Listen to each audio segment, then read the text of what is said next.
Hello. Today I'd like to show you some of the vibe coding projects that I've been working on, talk a little bit about the vibe coding, and show you the new invoicing app I put together as kind of highlighted this kind of an overview of what it does. So this is one example here that I used vibe coding, and this is a time tracker. I had a paid application for time tracking before, and then one of the relatively decent sized projects I had wound up going sideways. I didn't really have a need to continue and use it, and so I figured, what am I paying for if I don't really need to track time? My other projects didn't need any kind of time tracking. So I decided I'm going to go ahead and just cancel the subscription, which I did. And then I thought, it's one of these situations where a lot of times it may happen again. And instead of jumping back into the same app again, which, by the way, I like the app, there's nothing wrong with that app, but I didn't need all of the features it had. And long story short, I figured I could just create my own. And so, because of vibe coding today, where you can use things like ChatGPT and Claude, the former I don't recommend for any kind of semi-serious stuff even, but Claude does an exceptional job. From Anthropic, I was able to go and create something like this. So I have this app that allows me to track time. This dashboard shows me what's happening, what's going on. Recently, I can click on projects and I can go and add any projects I want and see what the existing projects are. Every project could be billable or non-billable. Actually, I set it up so every task in each project could be billable. And you got project management, very simple. I want it to be simple. And you have to deal with tasks where you have all these different tasks you can enter and indicate what they're for. And like I said, each task can indicate if it's billable or not. And then, of course, you have the reports, and you can do different kinds of filtering. And I only have one project here, which I did this morning. You can check things out by project, by task. You can look at the detail entries. You can see what the current billable hours and amounts are. In my case, this is nothing. And total time, which is the time I spent on this particular app this morning. And that was an app for kind of a healthcare type app that I wanted to use. And so it took a little over 2 hours to put it all together. So that's the time tracker example. And this whole thing was generated in Claude using Vibe with my orchestration. So a little bit about coding using Claude. It is pretty incredible what it can do and how fast it can do it. But like anything else in life, you need to know what you're doing. In other words, if you don't have any idea how to design systems or how to do any programming, you will not be able to generate anything useful in Claude. You just won't, or anything else for that matter. Okay? So when you see these videos where you can, oh my God, you can now make all kinds of money by simply using AI and so on and so forth, it's, to be blatantly honest, it's garbage. Okay? It doesn't work like that at all. And you do need to know what you're doing. Yes, if you do know what you're doing, it can save you a tremendous amount of time. This thing this morning that I did in whatever, a little over 2 hours, even though it got stuck a little bit, I actually had to help it along. This is probably would have taken me a week to code something like this by hand, maybe even a little bit longer. So the time difference is dramatic. I mean, in terms of how fast you can build something. This particular app that you're looking at on the screen, this particular one with this pad, as they called it, it was over 1,800 lines of code. So there's no way I can type, even though I'm relatively fast typing. I can type, just typing alone, forget about figuring out what to type and what it should do and everything else. Just the typing alone would take who knows how many hours to get 1,800 lines in place and make sure the syntax is right, all this other stuff goes with it. So the bottom line is, yes, vibe coding is a thing. Yes, it's super helpful, major time saver, and obviously money saver if you're doing it for projects, but you do need to know what you're doing. And I would definitely recommend Claude over ChatGPT, because I tried to do some stuff in ChatGPT. It started giving me partial listings. I asked it to give me a full listing. It said, there you go. I said, no, this is still partial. It says, I'm sorry, let me do it again. It gave me partial again. Then I said, are you sure this is a full listing now? It said yes, and of course it wasn't. So I could not make it give me a full listing in that particular instance, and I just said, forget it. Deal with Claude. Another problem with ChatGPT is they only give you the canvas capability to work with one file at a time. And in a lot of cases, when you're trying to build something new, that's not sufficient. You need more than just one file at a time. You need to be able to have it generate like CSS file, which a lot of times is a separate file, and then you have maybe JavaScript files as separate files. Maybe you have multiple HTML files that need to be updated in some way. So Claude handles all of it perfectly. ChatGPT, one thing at a time, that's it. You're working on one thing, and then you need to swap it with another file to be able to work on that. So bottom line, ChatGPT is way behind in terms of development when it comes to coding. And so I definitely recommend Claude from Anthropic. Okay, with that said, let me show you CoIn. So CoIn is something that I wanted to do because I used to use an app that I wasn't paying for. It was a free app. It was an accounting app. I don't want to make anybody lose business or anything, so I'm not going to say the name. But it was not the most well-known app, but they did have a really good free version. And I've been using it for a number of years. And basically, in terms of my stuff, I don't have a lot of invoices and a lot of payments. So it ends up being a thing where I need to keep track of it for taxes and for end of the year reporting and things like that. But other than that, I don't really need anything super fancy. I just need to be able to put in invoices, be able to keep track of payments, and generate some basic reports, and that's it. Nothing super fancy. Basic invoice management program. And so that thing did about 90% more than what I needed, and I just used it for the basic invoicing, and that's it. And finally I decided it doesn't make any sense to keep constantly going through all these different clicks and options and everything else when I don't need any of the features that are there practically. So I decided to create my own. And I'm not going to tell you how long it took because I wasn't keeping track. Speaking of my time tracker, I should have, but it didn't take long. I mean, probably my guess is altogether I probably spent maybe, I don't know, 4 or 5 days tops on this particular app, and which would have taken me weeks if not months to get it done otherwise. So let me show you what CoIn is. CoIn stands for company invoices. And so this is the main dashboard. When you get into it, I just started populating it, so you're not going to see much data there, but there's something in there. And so it comes up with this initial display. It shows you total dollars that you have outstanding that people owe you still, shows you number of invoices, and shows you how much money came in this month, and then how many invoices are overdue. So it kind of gives you a glimpse into your situation, and then it shows the recent activity with invoices, and you can click on an invoice to pull it up, pull up the actual detailed PDF of this invoice. It shows the information, all that. That's basically what goes to the client. So any invoice you're sending to the client could be pulled up easily by just clicking on it. So that's the first screen, dashboard. Then you have ability to enter and manage invoices. And so over here, we have that invoice that's in the system. There's only one, so that's why you only see one. Again, you can click on the invoice number to see the detailed invoice itself. You got basic information. You can see the status of it being paid. You can also send the invoice using Gmail.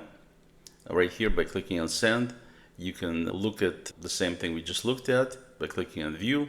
And you can, of course, edit the invoice by clicking on edit, which gives me this little form. All the fields are there. Modify whatever you want. You know, each invoice can have tax if that's what you want, and it shows you over here the totals, subtotals, and you can just update whenever you make any changes. You can update it and you're done. So that's the basic invoices maintenance. You can add new invoices here. Click on add and it gives you this screen. You can put in multiple line items, obviously.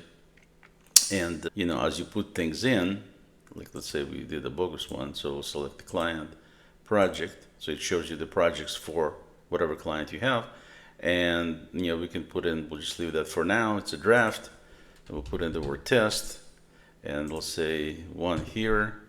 And the rate would be 125. So now it shows the total. And if we wanted to add tax, we just add tax. So now we got a little bit of tax there based on the current, in my city, my state, this is what the tax is. And then you just click on add the invoice and it's there. So now we have 2 invoices here. And one is for 137.88, one is for that. If we want to look at it, we can click on the view and it'll come up and show you exactly what it is.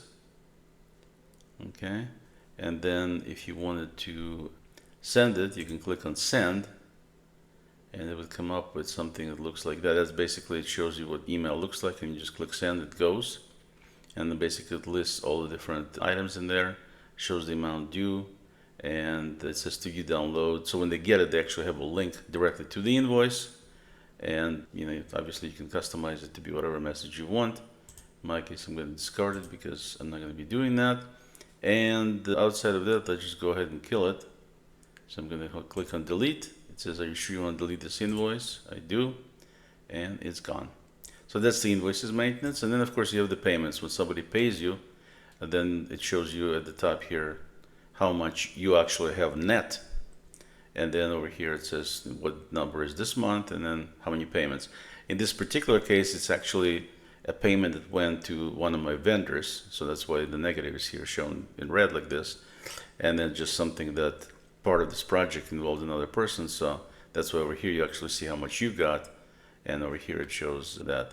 And the search capability here allows you to filter by any of these things. You can filter by the amount, by invoice, you can filter by client. And so since it's the same client, obviously it doesn't make sense to show, but the idea being if I wanted to put in the amount, for example, 1125, then you can see it only shows me that particular line immediately. So it's pretty simple and pretty useful, pretty quick.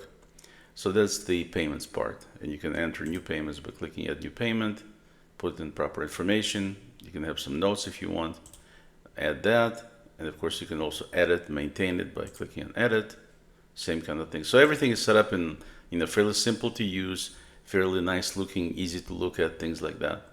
And then you have reports. You have reports that show you kind of summaries of this is the current outstanding balance and how many invoices are outstanding, similar to what dashboard showed.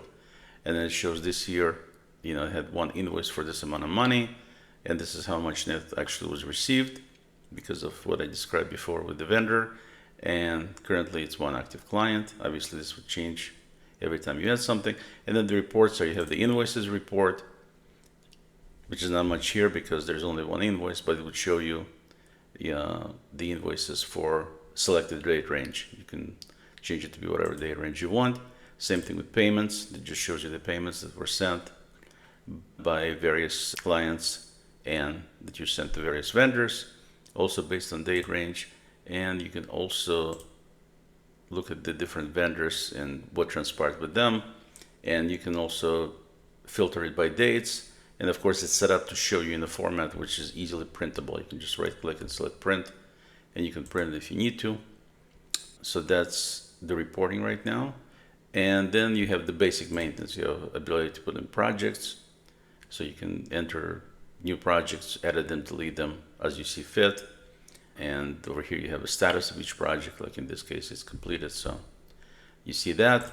In clients, you have the ability to manage, add clients. Again, maintenance is pretty straightforward using normal type form, and you can enter the information as you see fit. You can do a search by name, contact, or email. If you want to email somebody, you can just click on their email from here. If you want to visit the website of this particular client, you just click on the link and the website comes up.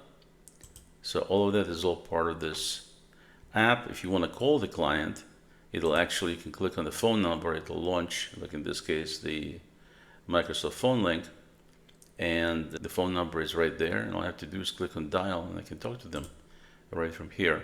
So you can email easily, you can call people easily. Very handy, very useful. And then the final thing is the vendors, and that allows you to, again, search and add and edit existing vendors. It doesn't have the delete capability. I may add it later, I'm not sure. The idea was if you have a vendor that you're dealing with, then since you have it part of your invoices and everything else, there's no real reason to delete them. So for now it's set up where you can edit it, but you cannot delete it. And also you can, here you can see you can call them, you can email them directly from here. And you can see what the total amount you've paid them, and then you can see how many payments you've sent to them. So it's pretty potent, in my opinion. It does everything I want it to do.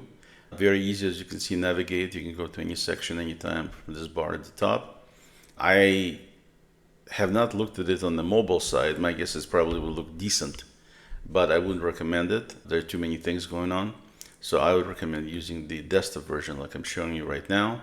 Although I may come up with a variant for the mobile that would basically just pretty much show the dashboard. I wouldn't want to do heavy duty data entry and things with everything I need to do. There's a lot of invoices and things like that on a mobile phone. I mean, I definitely want to do that on desktop. So that's CoIn, and I haven't put it up for sale or anything, but it's something if I see people are interested in purchasing this for cheap, then I might put it up for sale.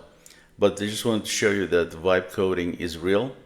You can create apps with this level of functionality and look and capabilities, and you can do them in a fraction of the time if you know what you're doing. If you have a small business and you would like to develop some app specifically for your business that really works with your processes and you just don't have the knowledge of how to get this done, that's one of the things we do. The beauty of doing it with this approach these days is because it takes so much less time to get something created and developed.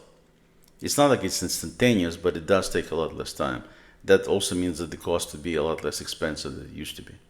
So if you had before application that would cost 80,000, 100,000, which many applications did cost in terms of custom business software, I think now you can do this probably easily for 25, 30,000. Same thing that you used to charge 100,000 for. So it just depends on the scope of the app, the complexity of the app, all these different things. But yeah, this deal with this vibe coding definitely shortens the time span, which means it lowers the cost. So if you have any need for your business and you'd like to discuss it, there's a link below. You can schedule a one-on-one using my web app icon, which by the way is also something that was vibe coded. And we'll take it from there. Have any questions or if you have any comments, please leave them down below and I'll be more than happy to address them. Until next time, I'm Oleg.